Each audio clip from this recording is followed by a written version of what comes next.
Hey guys, welcome back to our channel. Today I wanted to do something different.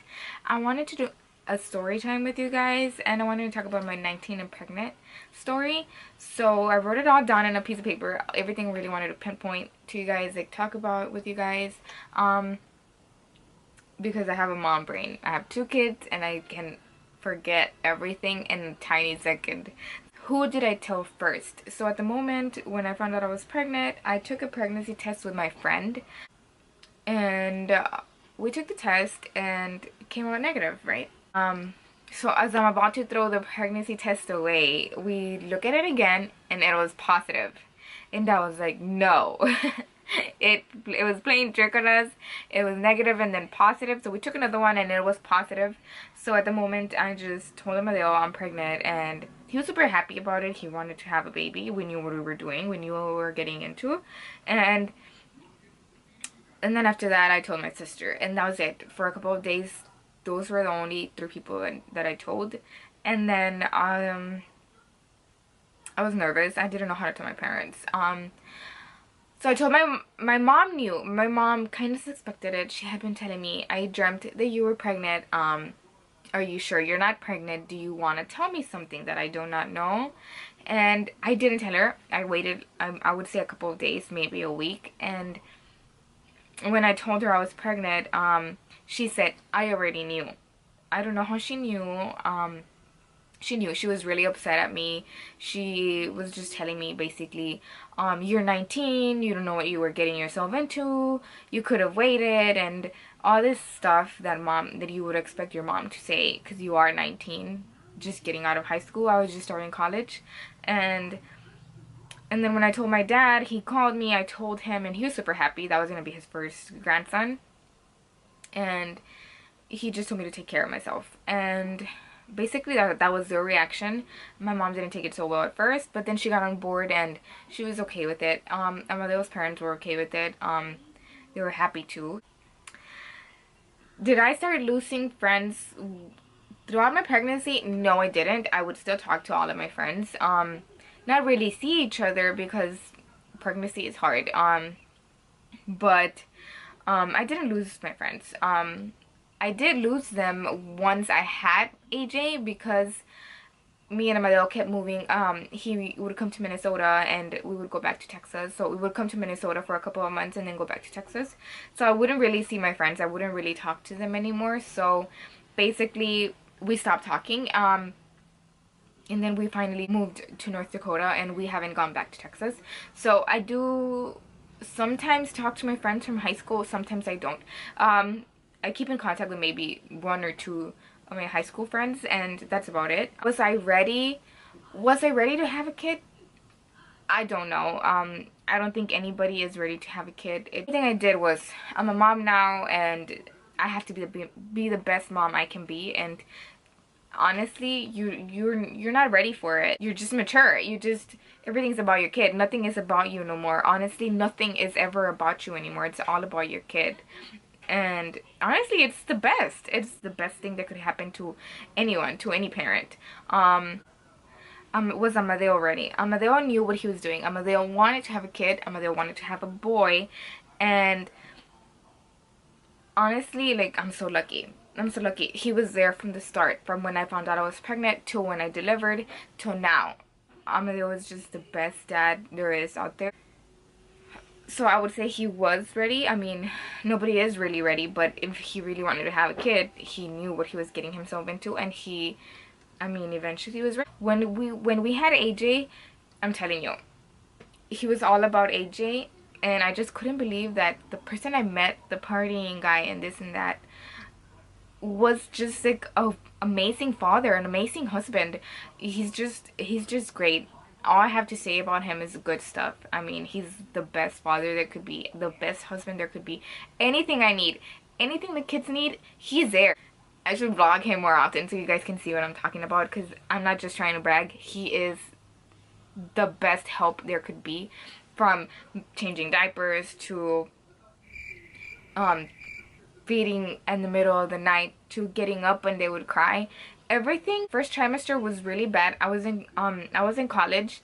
I had to just get out of college, drop out, because I was mostly sick in the mornings, tired, exhausted. I just couldn't anymore. It was so much for me to take. I went to all of my doctor's visits from the beginning to the end.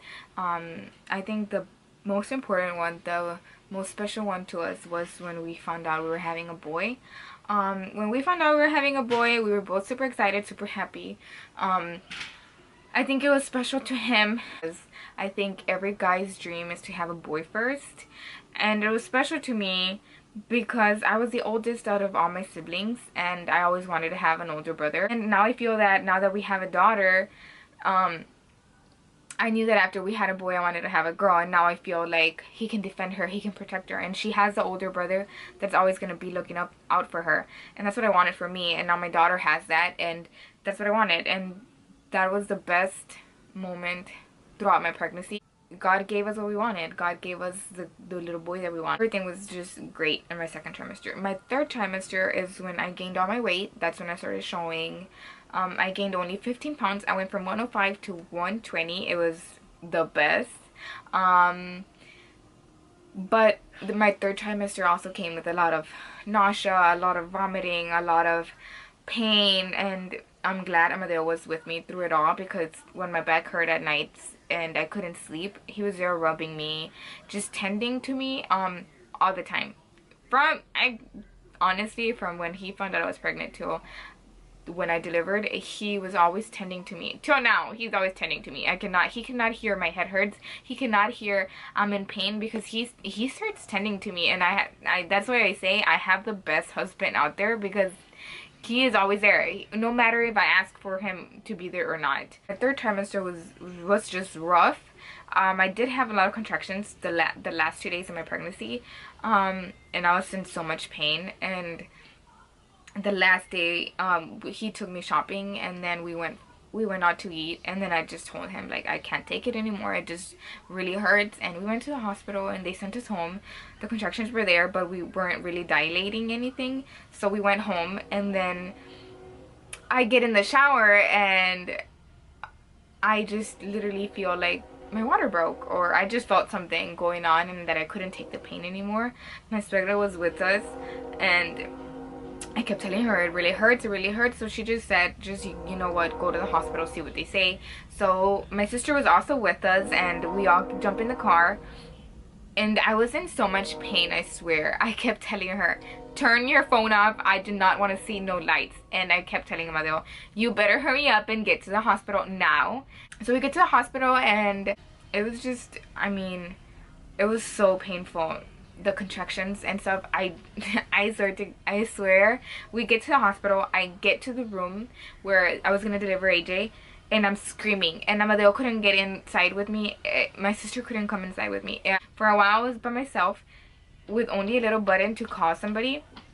I swear I was getting contractions really bad that I would scream. Like, I don't know, I was just screaming really bad. I couldn't take the pain until Amadeo came inside. They did put an epidural on me. I did get a C-section. It was an emergency C-section, since I wasn't dilating, and every time AJ would try to come out, the umbilical cord was wrapped around his neck. So every time he would try to come out, his heartbeat would go down. So it was an emergency C-section. It was really painful. I did shake most of the time where they were cutting me open. I was shaking a lot, and Amadeo was holding me. He held me the whole time, and then Amadeo left with AJ. And mind you, I had picked a name for him, and we had agreed on the name. And then, okay, so I agreed on the name with Amadeo. We get to the room where AJ and Amadeo are waiting for me, which was the room where I was gonna stay at.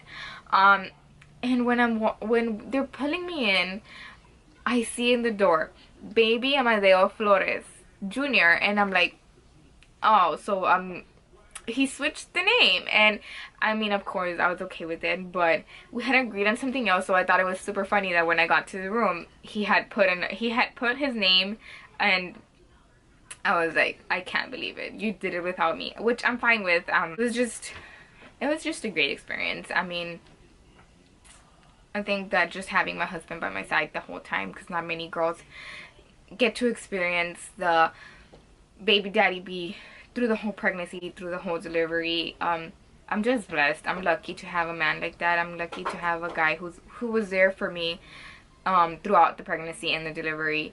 If I ever had to choose, I would choose my husband a million times. He is the best husband there could be, and I really wouldn't have it any other way. I love my family. I love my husband. That was my story time about my first pregnancy. I was 19, and I mean, I know it was hard. I know we were young, but we got through it. We were about to be 6 years together and with 2 kids. Anyway, if you guys liked this video and you would like for me to do more story times about different stuff, or about even about my second pregnancy, which was planned, everything we went through to get pregnant with Everly, comment down below. Give it a thumbs up and subscribe if you like this video and if you would like to see more of this kind of videos, and see you guys in our next video. Bye.